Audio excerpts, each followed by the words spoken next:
Hey everybody, it's Tyler Austin. Thank you so much for watching. So I'm going to give my first thoughts and impressions on this battle belt that I recently got from Blue Force Gear. It's their CHLK, that stands for Combat Helo Load Kit. How fancy sounding. It's just their version of the battle belt.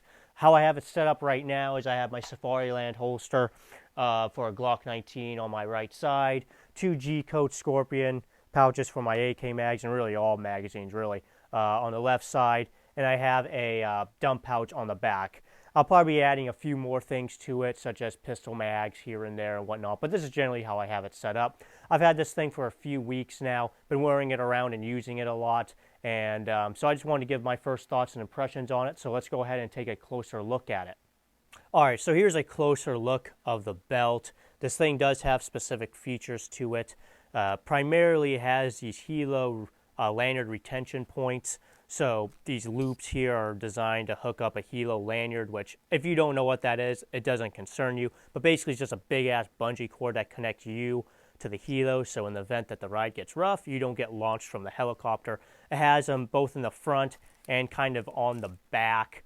The one on the front takes up 2 molly spaces. The one on the rear takes up 3. And I was a little slow to figure this out, but the one on the back especially, because it takes up 3 molly spaces, I was trying to figure out how I was going to attach primarily my dump pouch or anything else I want to put back there with that. Because, 3 molly spaces is a lot of real estate, especially for a guy like me who doesn't have really big hips. This is their smallest belt size, is a 30-inch. So that's a lot of real estate, and I was trying to figure out how particularly to put my dump pouch on the back of here. But come to find out, as you're mollying this pouch, you can actually just compress that loop down, so that way it goes from 3 molly spaces down to 1, and there you have it. So in the event you get this belt, know that you can actually do that. And also on the front, because it takes up 2, you can compress it down as well, so that way it only takes up 1 space, just so that you're aware.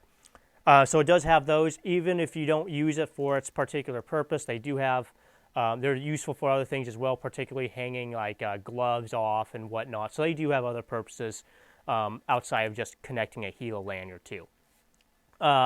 Moving on from there, I really like the design of it. It's a modern 2-belt design. So it has an inner belt, which you just loop through your belt loops as you normally would. That inner belt is 2 inches, so it's pretty wide. So you're going to have to use some sort of specialty combat pant or tactical pant or like BDU. I don't think the 2-inch inner belt will loop through like normal casual pants, like things you'd wear like every day. That may or may not be a concern to you, but just so you're aware. And then you have your outer belt, which you just wrap around and it velcros to that inner belt, and that's what keeps the belt in place. Most belt companies and most modern battle belts have gone to this design simply because it does a better job at keeping the belt in place. Older belt design just basically relied on weight and friction and size to attempt to keep it in place as much as it could.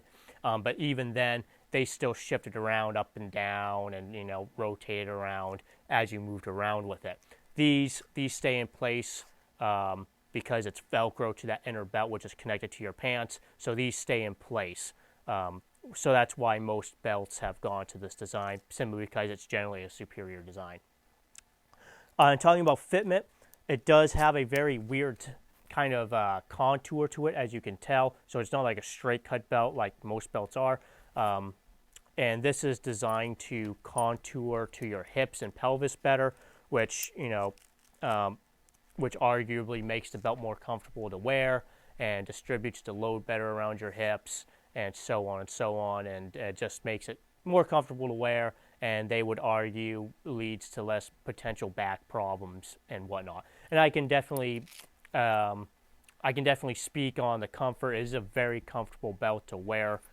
Very, very comfortable. I've had this thing for a few weeks now, so I haven't had a whole lot of time with it, but I mean, there have been several days where I've worn it all day and have not had problems with it. The only hot spot that I have on it is this magazine pouch right here, and that's not due to the belt, that's due to how this magazine pouch is connected, because these G-Code Scorpions use these plastic molly clips, and the front molly clip on it is giving me a hot spot on my hip. So I'm going to have to experiment with this magazine pouch, see where I can how I can adjust it and whatnot, so that way I don't have that problem. But again, that's not due to the belt, that's due to this magazine. And talking about fitment, I really like how the belt overlaps itself on the front end. I think this makes it fit a little bit better. Most belts just connect straight with that Cobra buckle, but this one has a little bit of overlap to it, which again, I really like. I just personally think it makes it fit a little bit better. And then you obviously have your Cobra buckle, which is smaller than most other buckles out there. You have a tagline here that you pull and you can cinch down the buckle. Other than that, it's a pretty, just a pretty standard belt. It has MOLLE all around it, so you can put whatever you need to on it. It's a pretty lightweight belt. I think with the inner belt and the outer belt, it comes in at around 0.6 pounds, so just over a half a pound. That will vary a little bit, obviously, depending on the size you get it. But that is a pretty light belt. Most belts aren't terribly heavy anyways, but I believe this is the lightest on the market. So if that's something that piques your interest, then yeah, so it is probably the lightest belt on the market. Although it's very light, it's still 3,000 pound static load rated, obviously because it's designed to keep your ass in a helicopter, so it needs to be strong. But it is not repel rated, so know that as well.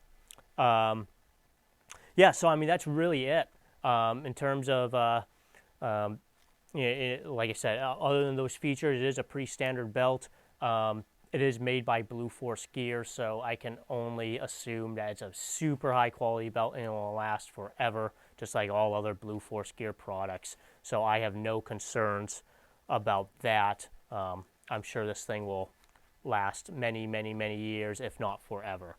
And it has a lifetime warranty on it, I think. So if there is any problems, you can just send it back and they'll take care of you. So yeah, that's my first impressions and thoughts on this Blue Force Gear CHLK belt. Fantastic belt. Comes in, at the time I bought it, it came in around $200. So it's on a little bit higher end of battle belts on the market, but still more than reasonable. Great, fantastic belt. So if you're in the market for a new battle belt, definitely give this a look. And I don't think you will be displeased with it if you end up going with it. So yeah, that's all I have for you today. Thanks so much for watching. Please like, subscribe, share, depending on where you're watching this. I'm Tyler Austin. Thank you so much for watching.